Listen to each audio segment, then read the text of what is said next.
911, what is the location of your emergency? Hi, 2535 Washington Street. There's shots. Fire. Please. Okay. Please. Hurry.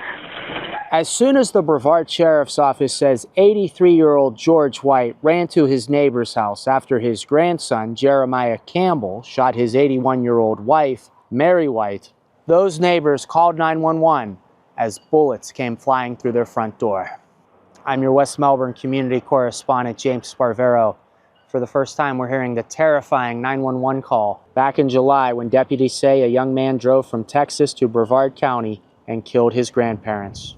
Are you safe? No, I don't know. And someone is shot. My daughter is 25 and shot.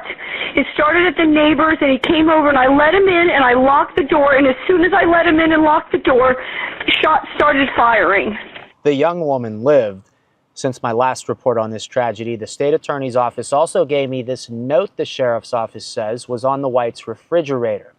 In my last story, I told you deputies said when they caught Campbell, he said some bizarre things like Satan was in his head.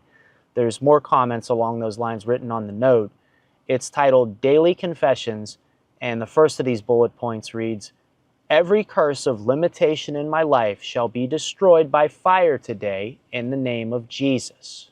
He wanted his grandfather dead. I met neighbor Terry French in July after George White was shot in his house and Terry's granddaughter was wounded too. Now, what could be our first hint at a possible motive?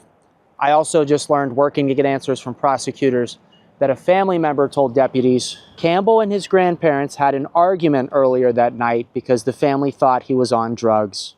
The state attorney's office filed second-degree murder charges against Campbell, so the maximum penalty he could face if convicted is life in prison. And we'll continue to bring you any new evidence as prosecutors work to build their case before trial. In Brevard County, I'm your West Melbourne community correspondent, James Sparvero, News 6.